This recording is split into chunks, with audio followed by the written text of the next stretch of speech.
Buenas noches a todos nuestros video, audio escuchas. Espero que la Academia de la Lengua no me regañe por esta improvisación. Eh, Aquí contentos porque Colombia ha ganado su partido el día de hoy en la ciudad de Barranquilla.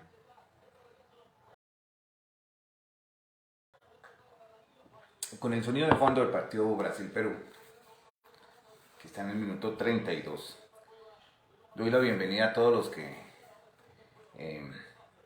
noche tras noche nos encontramos aquí a través de Sitio Speak, el canal del Colegio Técnico Tomás Rueda Vargas, dedicado a estos avatares no tan académicos, pero que hacen parte del mundo de la cultura. Alexandra, buenas noches. Gusto saber que estás por ahí. ¿Sí? Esta noche vamos a hacer, le hicimos otro asalto a la biblioteca del colegio, aprovechando que han llegado nuevas obras, como lo han dicho previamente mis compañeras de lectura, y hoy me encontré con un texto que me encanta y que apareció por ahí en un anaquel, de un escritor colombiano, Fernando Soto Aparicio. ¿Sí? Fernando Soto Aparicio. Él es muy conocido en Colombia, no solo por lo que ha escrito, sino también por los libretos que hizo para la televisión. Una persona de una amplia trayectoria que ha invertido mucha tinta en esa pluma escribiendo para todos nosotros. Entonces, Fernando Soto Aparicio escribió este texto que tiene mucha historia, ¿no? Porque nos habla de don Juan de Castellanos, de los fundadores de Tunja, propiamente, ¿no? Tunja, la capital de Boyacá. La época de la colonia, y ambientada en ese espacio y en esas calles de la capital boyacense, muy querida para nosotros. Para quienes nos ven en el exterior, Tunja es la capital del departamento de Boyacá, es la cuna de la independencia colombiana, relativamente muy cerca de Bogotá, más o menos son las 3 horas de recorrido hacia el norte de la capital colombiana. Y El sueño de la anaconda, ¿sí? De Fernando Soto Aparicio. Y esta noche voy a leer el capítulo 7, que está intitulado Tierra que pone fin a nuestra pena. Entonces, vamos a dedicar la siguiente media hora a leernos este texto. Bueno, en un espacio un poco diferente aquí dentro de mi vivienda, entremos en materia. Maestro Josh, buenas noches. ¿Sí? A mi colega que está haciendo hoy administración de comunidad, también buena noche. Y dice el texto: la llegada de Jerónima cambió muchas cosas en la casa pasible del beneficiado. Se amplió el mobiliario de la sala con 3 sofás de damasco carmesí y con varios sillones de cuero a la manera cordobesa. También se colocó un nuevo escaparate para libros a fin de ordenar de alguna manera los que leía con frecuencia don Juan y darle cabida a sus cuadernos y a los legajos donde iba amontonando sus historias, en la redacción de las cuales gastaba enormes cantidades de papel y de plumas que iban de sus manos al tintero de plata que siempre estaba lleno. En el comedor, donde antes no entraba casi nadie porque el silencioso habitante de la casa de Domingo de Aguirre prefería tomar los alimentos en su escritorio o en el patio, en la silla que se mecía bajo los brazos abiertos del brevo, se instaló una mesa de madera de cedro con sus 4 patas en forma de garras. Para proteger los sofás de la sala, Jerónima había traído algunas mantas indígenas que elaboraban con artístico cuidado las mujeres de los naturales de La Guajira. Hubo necesidad de acondicionarle a la joven una alcoba independiente, donde además de su cama se colocó una credencial con grifo y jofaina y un candelero cobrizo para las velas de cebo. Jerónima llegó como un regalo del cielo, y al mismo tiempo como una parte de ese pasado al que ninguna persona puede renunciar. cuando el capitán Luis Villanueva, de quien Castellanos duró años sin tener la más pequeña noticia, le hizo llegar una carta donde le hablaba de la niña que ya estaba en trance de convertirse en mujer. El breve espacio del amor, de la inocente lujuria y de la dicha invadió la memoria de don Juan hasta no dejar espacio para nada más. Pensó en esa mujer silenciosa, bella, limpia, transparente, y en la forma como se acercaron y se amaron, en la manera como entre los dos construyeron un breve interludio de la vida. Rememoró el maremoto de Cubagua, su marcha en el barco de Rodrigo Niebla hasta las costas de Margarita, su viaje al Cabo de la Vela, la ambición que lo impulsó a buscar el oro en la sierra, cuando el mayor tesoro que escondía era el de la ciudad esplendorosa que tal vez habría sido tragada por la selva, y su regreso a la península, a los desiertos blancos de Manaure, el encuentro feroz con las ruinas de las construcciones españolas y sus años de búsqueda, durante los cuales no tuvo ninguna noticia ni de Macopira ni del capitán Villanueva, su mujer y sus 2 hijos. Y de repente le llegó esa carta. Y un año largo después Jerónima se presentó en su casa de Tunja, acompañada por uno de los hijos de Luis, Pedro, el mayor, y por 4 soldados y una hermana de la esposa del capitán. Don Juan, al verla, sintió que todos esos años en los que había vivido tantas cosas quedaban suprimidos, como borrados, y encontró en el rostro de la muchacha los ojos inconfundibles de Macopira, que lo miraban desde la eternidad, porque el resto de la cara era igual a la suya, como si se mirara en un espejo. El mentón breve, las facciones angulosas y la sonrisa que parecía hecha para derretir el hielo y preparar los cálidos terrenos de la amistad. Sí, se dijo don Juan, el poeta. Esa niña, esa ya casi mujer, era su hija, el fruto de ese amor inmenso. Hija de un soñador que había visto partir los barcos desde las alturas de la Catedral de Sevilla, andaluz de tiempo completo, y de una india en esta América que vio angustiada cómo su padre regresaba sin vida desde el abismo de los arrecifes de Cubagua. Hija de ese hombre que después de ver la pesadilla bárbara de la conquista había decidido seguir los caminos de Dios para salvar un poco de lo mucho que había antes de la invasión, y de esa mujer pequeña, dulce, inocente, que en un camino de penurias y de agravios había encontrado unos brazos abiertos por el amor, en los que se refugió para saborear un bocado de esa felicidad que es quizá la más esquiva de las cosechas de la tierra. Don Juan la quiso con todo ese caudal de ternura guardado en los pliegues de su alma. Y como ya la muchacha estaba en edad de casarse, buscó para ella el que consideró el mejor partido, Pedro de Rivera, un hombre trabajador, responsable, honesto, y los tuvo un tiempo en su casa, como si le doliera dejar partir a su hija, recuperada después de años y de leguas de ausencia, hasta que comprendió que ellos necesitaban su propio nido para amarse, y les dio una casa, y los vio instalarse, y quererse al comienzo, y después miró con desagrado cómo Pedro empezaba a torcerse, se llenaba de vicios y de deudas, y solo vino a perdonarlo cuando llegó María de la Paz, y le siguió perdonando sus errores al nacer Gabriel, y se sintió niño de 5 años jugando en el patio de su casa de iglesia en Alanís y consentir las campanas y espantar las cigüeñas.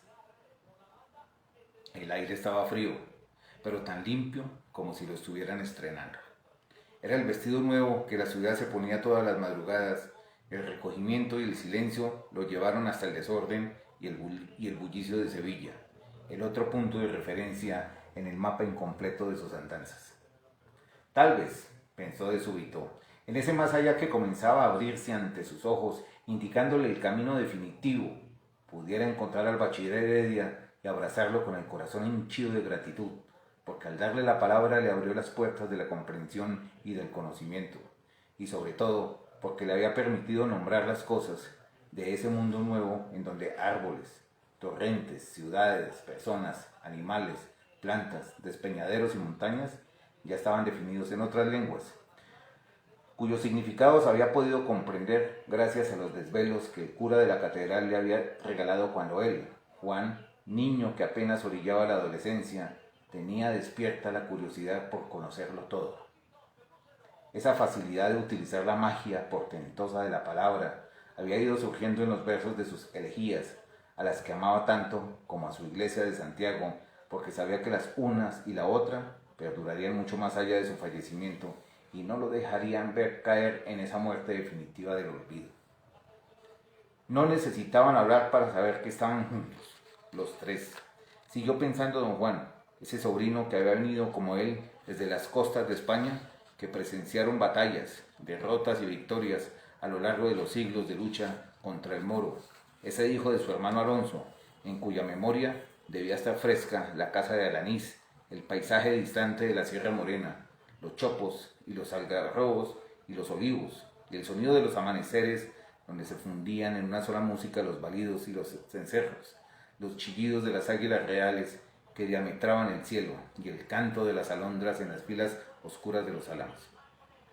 Y ese nieto fruto de su amor por Macopira, hijo de Jerónima, que había sido ternura, soledad y silencio, y que brilló por unos años alegrándole la vida, y después se apagó de repente en el misterio inmenso de la muerte, tal vez para encontrarse en el otro lado con su madre y con su abuelo, al que Castellanos logró subir a la pequeña playa de Cubagua, cuando ya había muerto entre la ramazón de los corales que con paciencia de siglos habían construido un bosque petrificado donde aprendieran a cantar los peces.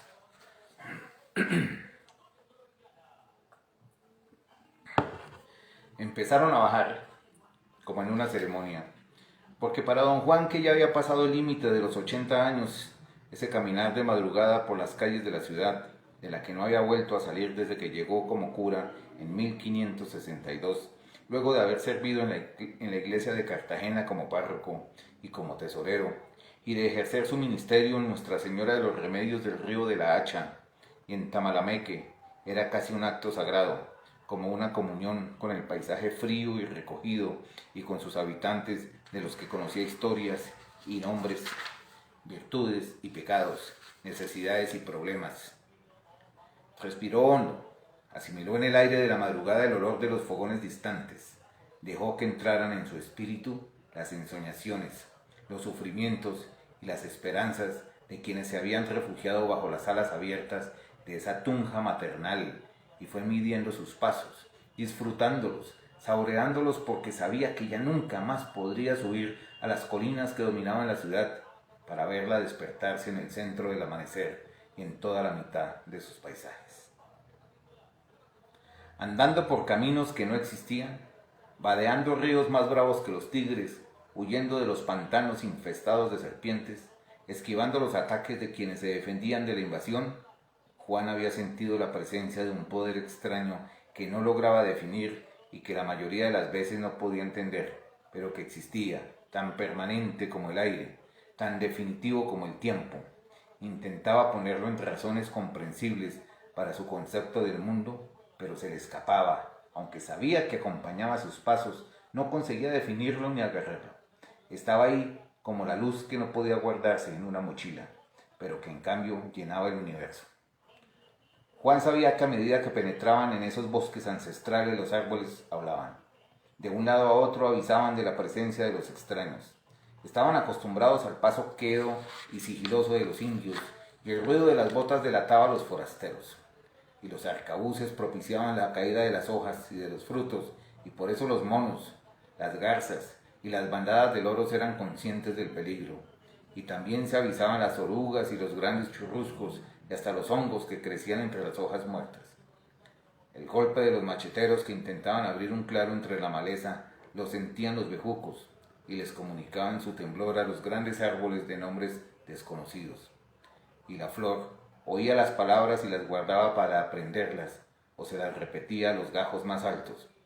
Y las chícharas tenían un sonido de pequeños tambores que delataban el avance de los intrusos, y croaban los sapos informando de un charco a otro el lugar por donde andaban, y los lagartos huían solo para contar más adelante cómo iban las tropas, y los zancudos y moscas y polillas formaban batallones para rechazarlos, y las guacamayas llenaban con la estridencia de su plumaje los más oscuros rincones del bosque, a fin de que todos estuvieran preparados para desterrarlos. El agua tenía unos alfabetos especiales, que los peninsulares desconocían y que los naturales sabían leer. Las mujeres parían en el agua.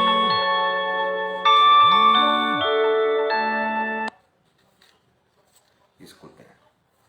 Las mujeres parían en el agua. Los niños aprendían a nadar antes de dar sus primeros pasos sobre la tierra. Los cazadores se lavaban varias veces al día para que no los delatara el olor de su cuerpo, y por eso los pobladores de esa tierra olían a campo, a selva, sin dueños ni fronteras, a hierbas maceradas. Y los torrentes contaban lo que habían visto sobre las cumbres de los montes más altos, y los ríos que bajaban desde la sierra hablaban de los colores que tenía el cielo y de la ubicación de las constelaciones en las playas de arriba, y los aguaceros producían una música especial como de 1000 fotutos que tocaran a un tiempo, y con el zumo de las plantas se podía entrar al reino de los muertos, con la seguridad de que se lograría salir de sus extraños límites, y en el fondo de los poporos se guardaba un poco de la eternidad. Castellanos comprendía que el sentido de unidad existe en una tribu primitiva en la cual cada uno de sus miembros es parte de un gran organismo. Observándolos, escuchándolos, viéndolos actuar, había llegado a la conclusión de que tenían entre ellos y la naturaleza una especie de telepatía y que lo que podría llamarse el inconsciente colectivo era una realidad inmediata. Los árboles, los ríos, las tormentas, las alboradas eran los espíritus de la naturaleza, que hace gracias a su compenetración con los nativos una suerte de magia cotidiana. Los jeroglíficos que se pintaban con vija en la piel antes de las batallas tenían un sentido y un significado. En los arcanos e intrincados bosques estaban rodeados de presencias invisibles que los enteraban de todo y vivían en contacto directo con los ritmos y las armonías de la tierra. También fue entendiendo que veían la vida como un círculo interminable, de este lado y del otro. Por eso, al ver violadas sus tumbas, que eran las puertas de entrada a los bosques y las cementeras de la muerte, supieron que sus ancestros, que los habían precedido en el camino permanente, se quedarían sin poder ir ni volver. Las estrellas eran ellos mismos. Cada uno tenía arriba su propia luz, millares de indios recorriendo la tierra y millones de luceros andando por el cielo. Y la luna era amiga y confidente del agua, y se contaban sus misterios y preparaban el tiempo de las siembras, de los partos y de las cosechas. Dormía el Padre Sol, y los elegidos para las ceremonias vigilaban la extensión de las noches para verlo volver. Y sus rayos a veces se escondían entre las arrugas de la tierra, y de allí lo sacaban.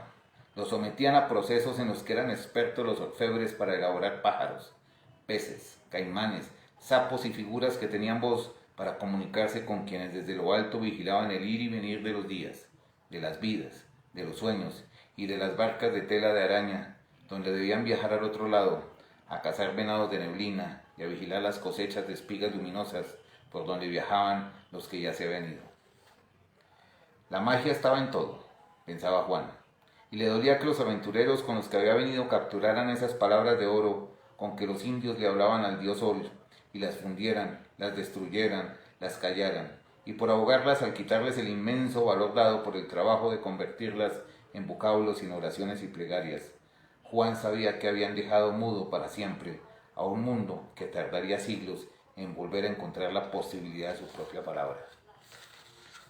En el nombre de la Santísima Trinidad, Padre, Hijo y Espíritu Santo. Se le encalambraba la mano y por primera vez en muchos años se le hacía difícil escribir.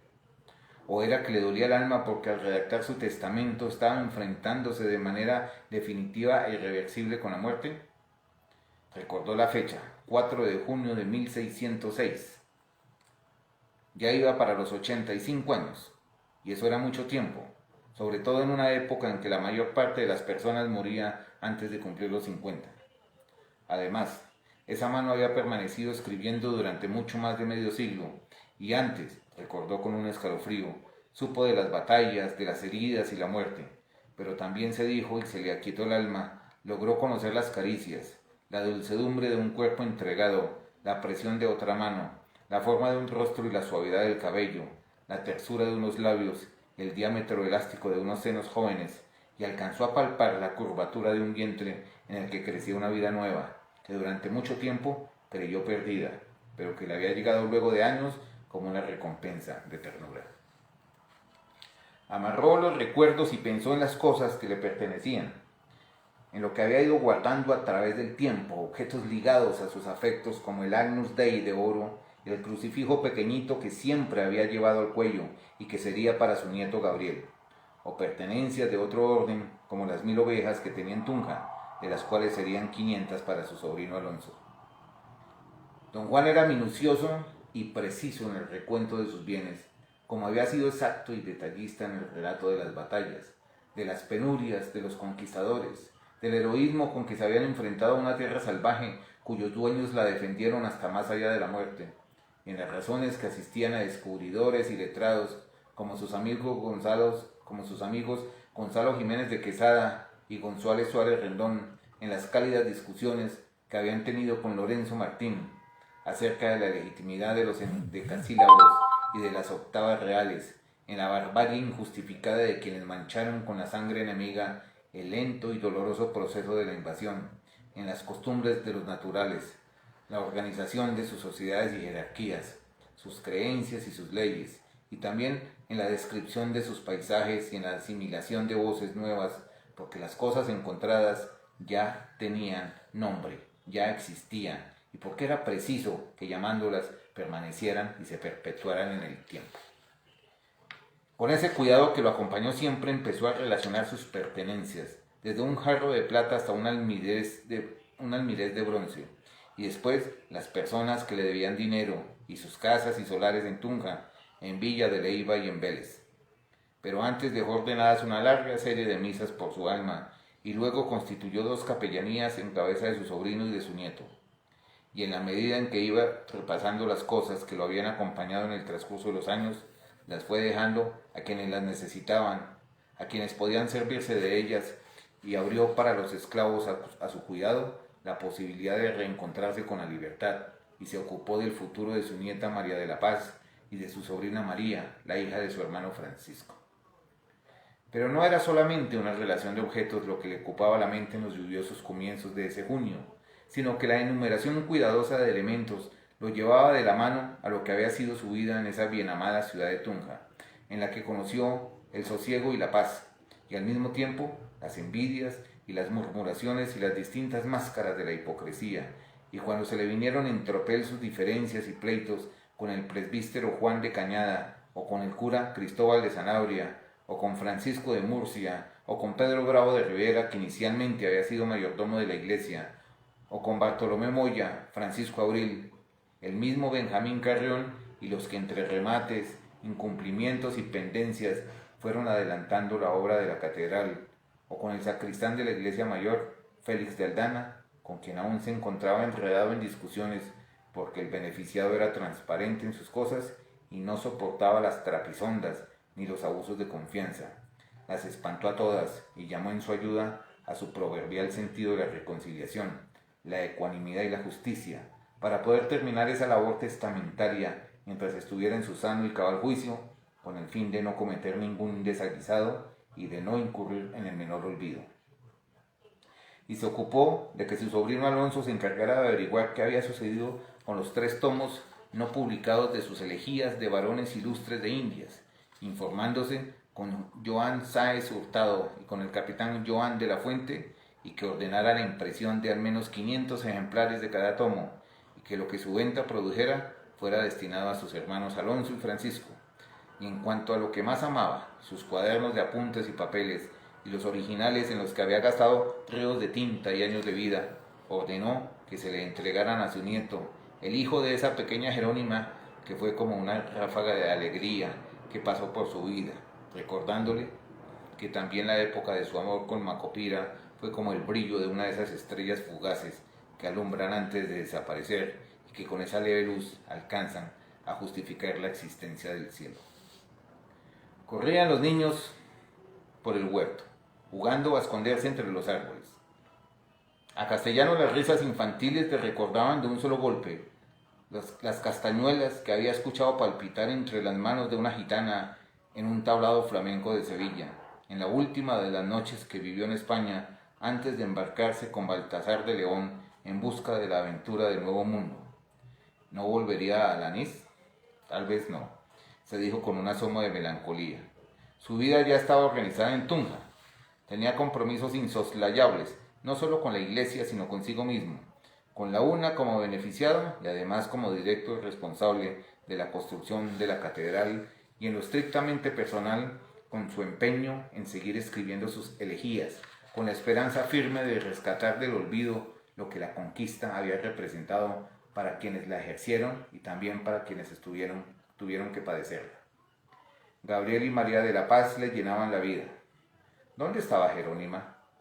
Sin duda, cerca del resplandor de Dios, porque había sido una mujer buena, una esposa cumplida y resignada, y una madre entregada por completo a sus hijos. ¿Por qué la habían llamado tan pronto a rendir cuentas?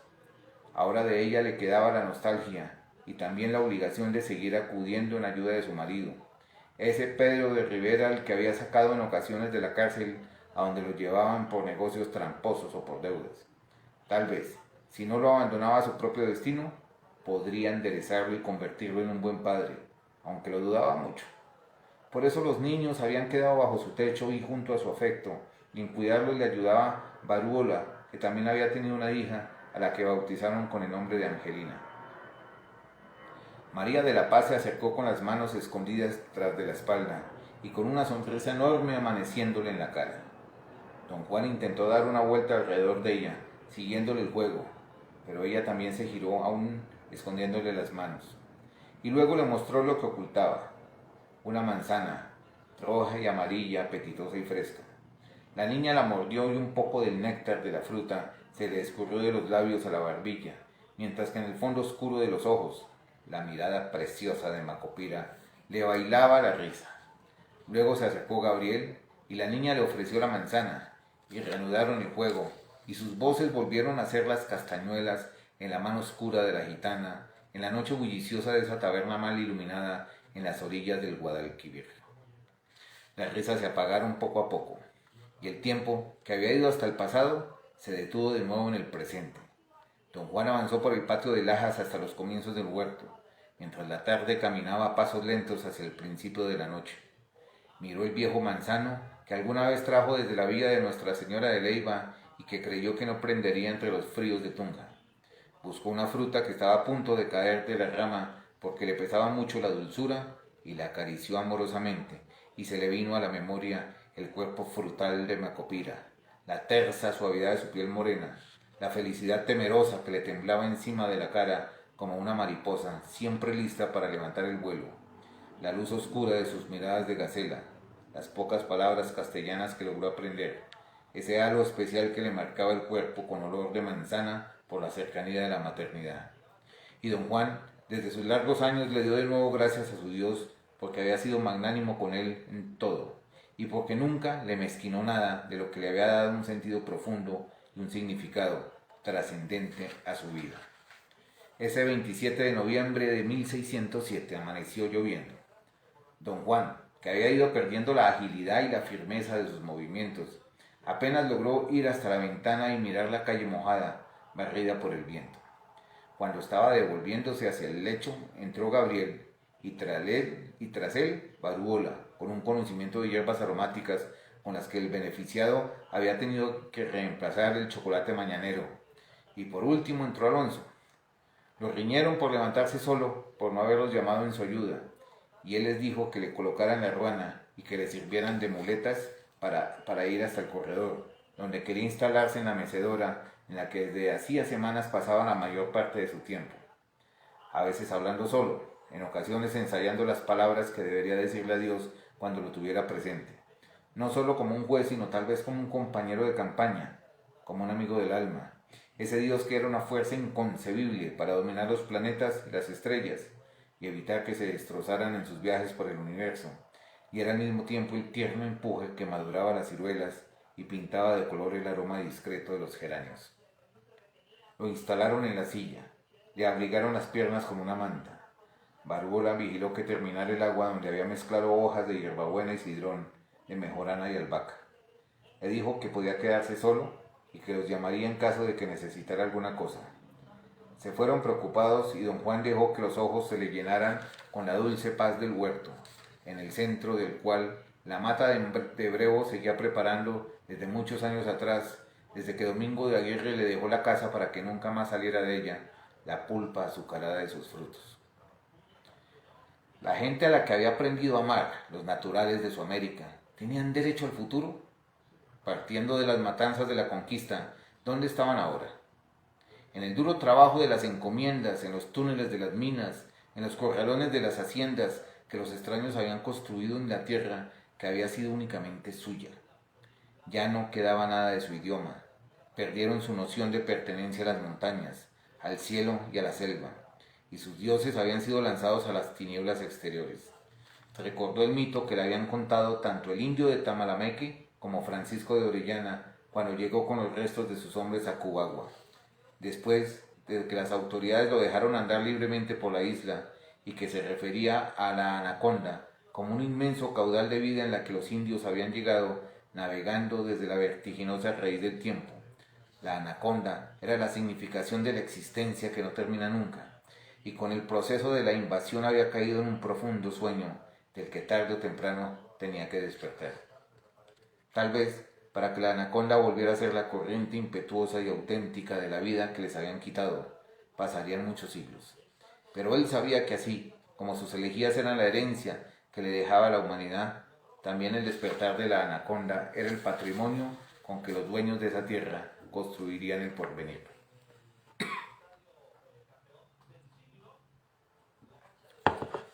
Pensó ir hasta su biblioteca, donde en las estanterías estaban acumulados sus mejores amigos, a los que había aprendido a amar desde sus épocas de estudiante con el bachiller Heredia, o a la sala cuya chimenea había calentado tantas tertulias emparamadas cuando se reunía con sus amigos, el licenciado Jiménez de Quesada, que podía pasarse una noche entera declamando poemas del inmenso romancero español, o el capitán Suárez Rendón, que venía expresamente a conversar con él desde su encomienda de Icabuco, o los pintores entre los cuales se destacaba Alonso de Narváez, humildemente orgulloso desde que el cuadro pintado por él fue milagrosamente restaurado, o algunos músicos que tocaban laúdes y vihuelas, contradanzas y gallardas, o unos pocos encomenderos de los que habían comprendido que mejorando la manera de tratar a sus siervos obtenían un rendimiento más satisfactorio y un buen balance en el inevitable enfrentamiento con su conciencia. Pensó ir por el pasadizo hasta la catedral, empaparse de su imponencia, hacerla caber en las diminutas celdas de sus ojos, en el espacio sin limitaciones de su espíritu, decirle a Dios que esa era apenas una morada diminuta para su inmensidad, y al mismo tiempo comprender que la grandeza de Dios es tanta que cabe holgadamente en la irremediable pequeñez del hombre.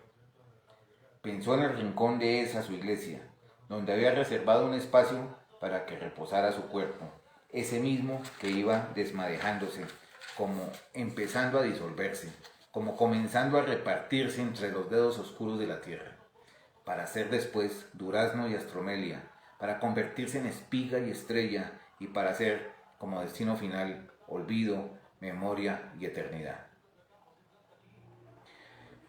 Caía la llovizna desde las nubes hasta los surcos de esa nueva tierra. Resbalaban las gotas del borde de las tejas de barro sobre las lajas uniformes del patio. Caían los recuerdos como hojas amarillas que tal vez se salvaran reverdeciendo en otros árboles.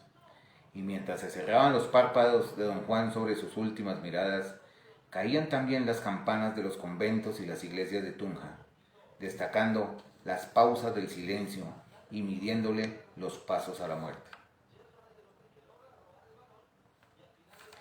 Bueno, vamos a esta lectura algo diferente a lo que previamente he compartido con ustedes aquí, de Fernando Soto Aparicio, quien escribió estas líneas según fecha él mismo en Tunja, noviembre 27 del año 2007, bajo las campanas perpetuas de Nuestra Señora de las Nieves. El sueño de la anaconda, de Educar Editores Colombia, uno de los tantos ejemplares que tiene la biblioteca del Colegio Técnico Tomás Rueda, una mina que no hemos explotado todavía adecuadamente. Maestro George, ¿quién más está por aquí? Luz Ángela, Jenny Evet, infaltable Jenny, a Franklin Forero, ¿cómo estás Franklin? Saludos de Gloria, según el maestro Samir, el maestro, sí, Samir, Samir Depra, bueno, en fin, todos ellos que marcan el triunfo de Colombia frente a Chile en Barranquilla hoy, el triunfo de Brasil 2-0 frente al Perú. Como esto queda grabado, algún día sabremos que en una noche de fútbol compartimos el sueño de la anaconda. Hasta mañana. A ver con qué nos sorprenden mis colegas. Feliz noche.